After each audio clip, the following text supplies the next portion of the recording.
ახალი დღის, ახალი რიტმი. დღის აქტუალური საკითხები საზოგადოებრივი აზრის პრიზმაში. თემატურად მრავალფეროვანი გადაცემები და რუბრიკები. დღის მთავარი სტუმრები და სხვადასხვა სფეროს პროფესიონალი თანაწამყვანები. დღის პრობლემური შეკითხვები და კომპეტენტური პასუხები. 12 საათიდან 17 საათამდე. მოიგე დრო, გაიგე მთავარი. ეს არის დღის არხი, რადიო იმედზე. ნინი ხუგაშვილთან ერთად. დღის აქტუალური თემა. დღემშვიდობის მოგესალმებით კიდევ ერთხელ დღის არხი გრძელდება ღია ეთერში. გაიცემის ამ ნაწილში სტუდიაში მუშაობს განმაგრძობ ნინი ხუგაშვილი და ჩვენ ვისაუბრებთ არჩევნების შესახებ. გაიცემის პირველ ნაწილში განვიხილავთ ამერიკაში მიმდინარე მოვლენებს და ბუნებრივი ყურადღების მიღმა არჩევა მისი გავლენები საქართველოზე, რეგიონზე და ბუნებრივია საქართველოს ჩატარებული არჩევნების შედეგებს განვიხილავთ ასევე დღეს. თამარ კიკნაძე პროფესორი გვერდდება ღია ეთერში თემაზე სასაუბროთ. მოგესალმებით, ქალბატონო თამარ, გიხდით მადლობას გადაცემაში მონაწილეობისთვის. მოგესალმებით, დიდი მადლობა მოწვევისთვის.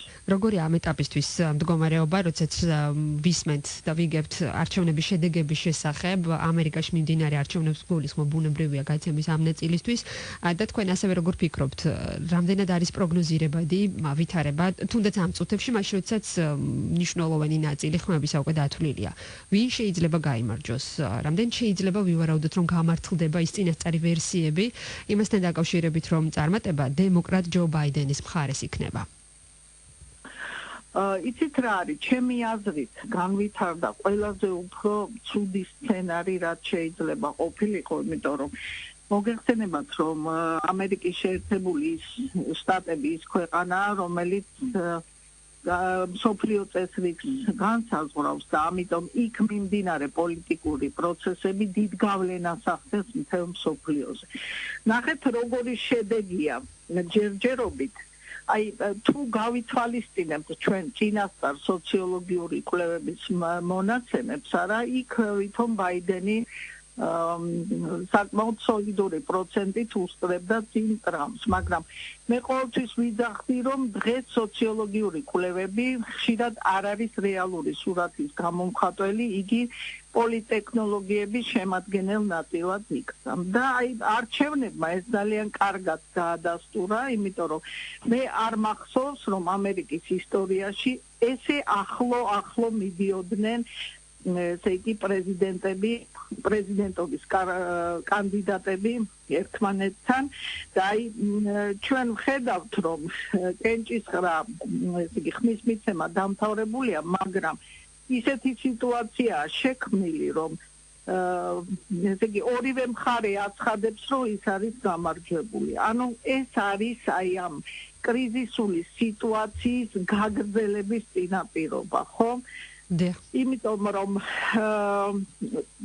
თუ ისე აი რეალურად შევაფარებთ სურათს, აი დემოკრატების მხრიდან გამოყენებული იქნა ყველა ის პოლიტექნოლოგია, რომელიც დღეს არჩევნების დროს შეიძლება იყოს გამოყენებული.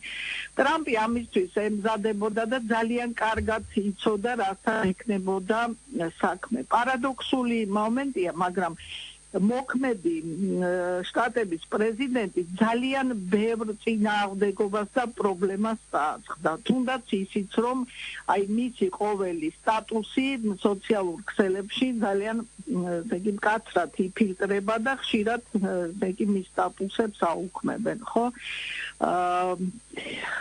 იგივე თქვა პოსტით ხმის მიცემის დაშვება, რომელიც ძალიან ბევრ გაუგებრობას ვადებს და აი დღეს ამერიკაში ტრამპის მიმდევრები იმასაც ამბობენ, რომ სასაფლაოებიო ბაიდენის მხარეზე არიანო, იმიტომ რომ აი მაგალითად გუშინ გამოირკვა, რომ ძალიან ბევრი ადამიანი, რომელიც ცოცხალი აღარ არის, არა, მისი ხმა ფიგურირებს ამ საფოსტო გზავნილებში, ხო? აი მაგალითად გამოვლინდა, რომ ვისკონსინის შტატში რაღაცა ძალიან დიდი რაოდენობა არის, ესე იგი არა ნამდვილი ბიულეტენებისა. და ესენი იყვნენ ბაიდენის მხარდამჭერები. კარგად მოემზადა, მას ყავს მიგი აცხადებს, რომ ყავს ძალიან სოლიდური ადვოკატების ჯგუფი, რომელმაც დაიწყო უკვე მუშაობა იმისთვის, რომ ეს მთელი რიგი დარღვევები გამოვლენილი იქნას და ალბათ ჩვენ გავხდებით იმის მოწმენი, რომ მოხდება გადათვლები ამ ხმების, ხო? მაგრამ იცით აი ამ პროცესს კიდე გაწელავს ალბათ ის, რომ აი ფოსტის ხმის დათვლა ხდება კერძო კომპანიების მიერ და აი ამ ალგორითმებზე უფლებას, იმ კოდირებაზე უფლებას ფლობენ ეს კერძო კომპანიები. და აი სასამართლოს დაშვების შემდეგ შეიძლება რომ წვდომა იყოს ამ ბიულეტენებზე. ესეც კიდევ უფრო გაწელავს დროს. ასე რომ ჩვენ უნდა ველოდებოდეთ, რომ კიდევ ჯერ 14 დეკემბერს უნდა გამოცხადდეს აი ოფიციალურად ამ ელექტორალური კოლეგიის, სამომრჩევლო კოლეგიის წევრების მიერ საბოლოო შედეგები, ხო? ნუ ამერიკაში მოგეხსენებათ თქვენ, რომ რთული სისტემაა არჩევნების, რამდენიმე საფეხურიანი არჩევნების სისტემაა და ელექტორალურ კოლეჯთან, ანუ ელექტორალ ამომრჩევლებთან ერთად ხმას იძლევიან აგრევე მოქალაქეები. არის აგრეთვე ძალიან მნიშვნელოვანი ისიც, რომ პარალელურად მიმდინარეობს არჩევნები სენატში, წარმომადგენლობით პალატაში და მე მგონი 12 გუბერნატორი უნდა იქნეს არჩეული, ხო? აი აქაც ძალიან მნიშვნელოვანი ბრძოლა მიმდინარეობს, უნდა ითქვას, რომ ჯერჯერობით მონაცემებით სენატი შეინარჩუნა რესპუბლიკელებმა, რაოდენობა თავისი წევრებისა გაზარდა საკანონმდებლო ორგანოში და ესეც კიდევ რაღაცა პარიტეტულია და ესეც კიდევ უფრო ძაბავს სიტუაციას. ამიტომ ჩვენ უნდა ველოდებოდეთ აი ამ ხანგრძლივ სასამართლოების გადათვლის პერიოდს და ეს რა თქმა უნდა აისახება მთელ მსოფლიოზე და რაც არ არის სახარბიელო. ამ ჯერჯერობით აი ამ გაურკვევლობის პერიოდში ვართ. აი ტრამპა ბოლოს განაცხადა, რომ ძალიან ის იმ შტატებში, სადაც მოელოდებოდა, რომ მოიგებდა, მაგალითად ეს მიჩიგანი, ჯორჯია, მე მგონი პენსილვანია და ჩრდილოეთ კაროლინა, უცებ შეიცვალა ეს მონაცემები, ხო? ასე რომ ძალიან დაძაბული ვითარება და უნდა ვივარაუდოთ აი ეს ამომრჩეველთა კოლეგიის მიერ გადაწყვეტილების მიღება ძალიან რთული იქნება.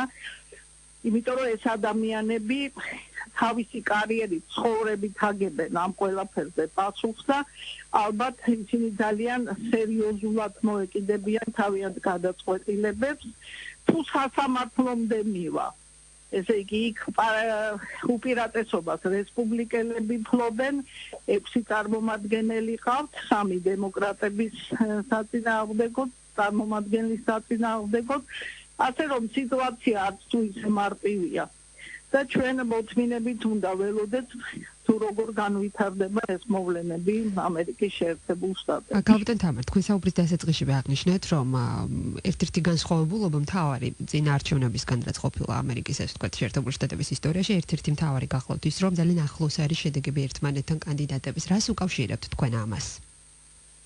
იცით, აი მე ხა ყურადღებით ვეცნობი მთელ ამ პროცესებს და წინა არჩევნებს თუ გავითვალისწინებ, სადაც ტრამპმა ძირითადად სოციალური ქსელების საშუალებით მოიგო. კი ბატონო. ხო არჩევნები. ზლავი კამპანია ჰქონდა. აი მაგალითად დემოკრატებმა ძალიან კარგად იმუშავეს და თქვენ ნახავთ, რომ ამ სოციალურ ქსელებში ფაქტობრივად ტრამპი იბლოკება, ხო? გარდა მაგისა, აი არჩევნების და წინა საარჩევნო პროგნოზირების დროს არა მაგალითად ბევრი აქ მუშაობდა ეგრეთ წოდებული პერცეფციის კანონი და ბევრი არ ამჟღავნებდა თავის რეალურ არჩევანს, იმიტომ რომ ძალიან გართულებული სიტუაცია ამერიკის შეერთებულ შტატებში და აი ძალადობის მსხვერპლი არ უნდოდა რომ გამხდარიყო. ანუ ეს ნიშნავს რომ ჩემი აზრით აი ეს ახლო მე მაინც მგონია რომ ტრამპს რომ ნორმალური არჩევნების ჩატარების საშუალება ჰქონოდა ის მოიგებდა ამ არჩევნებს. იმიტომ რომ მთელი რიგი მიზეზების გამო ეხლა მაგის დრო არ არის, მაგრამ აი ამ ტექნოლოგიური ომის შედეგად, რომელიც მათ გამოუცხადა დემოკრატიულმა პარტიამ, მაგრამ ეს გამარჯვება არის მნიშვნელოვანად შესუსტებული. კი ბატონო, ქალბატონ თამარ. მე მგონი იმით არის განპირობებული, რომ ისინი ძალიან ახლო მიდიან ერთმანეთთან, მაგრამ ტრამპი აცხადებს, რომ იგი თავის გამარჯვებას არ დათმობს და ყველანაირად შეეცდება, რომ ბოლომდე მიიყვანოს ეს თავისი გამარჯვება და იცით ალბათ თქვენ, რომ მან მანამდეც კი გამოაცხადა, რომ იგი გამარჯვებულია ამ არჩევნებში. ქალბატონ თამარ, მე მინდა გითხოთ, მაშინ როცა საუბრობთ და ყველანი თანხმდებით იმაზე, რომ მსოფლიო დღის წესრიგს გარკვეულწილად განსაზღვრავს ამერიკის შეერთებული შტატები და მაშინ მიმდინარე, ასე ვთქვათ, პროცესები და მოვლენები ამ კონკრეტულ შემთხვევაში საარჩევნო პროცესი.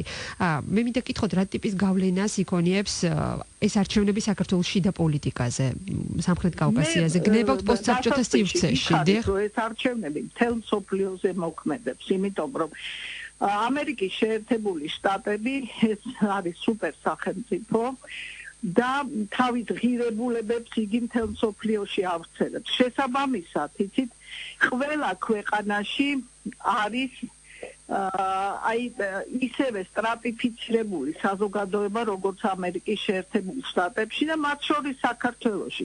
ძალიან კარგად იკვეთება ეს, რომ აი თქვათ ნაციონალური მოძრაობა თავისი დანაყოფებით, მთელი თავისი ღირებულებებით და მოქმედებებით დაკავშირებული არის დემოკრატიულ პარტიასთან, ხო? საქართველოში მოსახლეობის დიდი ნაწილი, რომელიც კონსერვატიულად არის განწყობილი, ის მაგალითად ტრამპს გულს შემატკივრობს. ასე რომ ამბობენ, იცით, ამერიკის შეერთებულ შტატებშიო ვიღაცა რომ დააცემინებს, რომ მთელ მსოფლიოსო ფილტრების ანთება აქვსო, ხო? ამიტომ რა თქმა უნდა იქ მიმდინარე პროცესები და ჩვენ უნდა მithით ვინატროთ, რომ აი ეს ქაოსი, რომელიც დღეს იქ არის, მალე დაალაგდეს, რომ ჩამოყალიბდეს გარკვეული მსოფლიო წესრიგი, იმიტომ რომ დღეს არის ახალი მსოფლიო წესრიგის ჩამოყალიბების პროცესი, რომელიც არის ძალიან მტკივნეული. და აი ეს ყველაფერი საქართველოსაც აისახება და აი იმ არეულობაზე, რომელიც საქართველოშია, ხო? იმიტომ რომ ეკო არის გამოძახილი ამერიკის შეერთებული შტატებიდან და დღეს იცით აი ეს სუვერენიტეტი, ხელისუფლების რაღაცა ლეგიტიმაცია, ყველაფერი ეს ცნებები არის აღრეული. და საჭირო არის, რომ სოფლიო რაღაცნაირად დაალაგდეს და მათ შორის საქართველოშიც დაალაგდეს სიტუაცია და მე ყოველთვის როგორც პოლიტოლოგი ვამბობ, რომ ყოველთვის საჭიროა ყველა პრობლემის კონსენსუსის ნიადაგზე მოგვარება, იმიტომ რომ ჩვენთვის ესე მისაბაძი და სასურველი დასავლური ქვეყნები იმიტომ იყო სწორედ მიმზიდველი, რომ ისინი იყვნენ კონსენსუსური პოლიტიკური კულტურის ქვეყნები. ამიტომაც მე მაგალითად ვისურვებდი, რომ საქართველოში აი ეს კრიზისი, რომელიც დღეს არსებობს, სამართლებრივ ჩარჩოში მიმდინარეობდეს და ყველაფერი პოლიტიკური მხარეების კონსენსუსის ნიადაგზე მოგვარდა. ბოლო შეკითხვას დაგისვამთ, თუ შეიძლება ქალბატონ თამარ, როდესაც თქვენ საუბრობთ უკვე საქართველოში განვითარებულ მოვლენებზე, ახსენეთ კრიზისი, სიტყვა დღეს შექმნილი ვითარება არის პოლიტიკური კრიზისი ჩვენი ქვეყნისთვის და თუ ეს ასეა, მაშინ ვის რა წილი აქვს ამ კრიზისში? ამ პოლიტიკურ კრიზისს ქმნიან ის ოპოზიციური ძალები, რომლებიც ხომ ხედავთ გუშინაც რა პროცესები მიმდინარეობდა, ხო? ნივარდნები, ხუბი დებოში, ხულიგნობა და ასე შემდეგ. მაშინ როდესაც ოპოზიცია ამბობს, რომ ხმები გაუყალბეს, ხელისუფლების პასუხისმგებლობის წილი, ვთქვათ, ამ კრიზისში, როგორია? ჩვენ შეგვიძლია ვისაუბროთ ძალიან მოკლედ, თუ შეიძლება. იცით რა, განსხვავებით წინა ხელისუფლებისაგან, ეს ხელისუფლება ყოველთვისერიდება აი მკაცრი ნაბიჯების გადადგმას. მაგრამ შედეგად რაც ვიღებ, ჩემი აზრით, როდესაც ესე იგი სამართლებრივ საკითხებს ეხება პრობლემა და იგივე მე შემიძლია ვთქვა ნაციონალებთან მიმართებაში თავის დროზე შესაბამისი პასუხი რო გასცემოდა მათ ქმედებებს, არა, დღეს ასეთ შედეგებს არ მივიღებდით, იმიტომ რომ ოცნება ცდილობდა რაღაცა თვითონ ცივილიზებული პოლიტიკური პროცესები ეწარმოებინა ნაციონალური მოძრაობის წინააღმდეგ, მაგრამ ეს ის ძალა არ არის, ეს არის დესტრუქციული ძალა, რომელსაც პოლიტიკურ პროცესში ყოველთვის დესტრუქცია შემოაქვს. გასაგებია თქვენი მოსაზრება. შესაბამისი რაღაც ზომები უნდა იქნას მიღებული. გასაგებია თქვენი მოსაზრება. გიხდით მადლობას გადაცემაში მონაწილეობისთვის. პოლიტოლოგ თამარ კიკნაძეს უსმენდით დღის არხზე.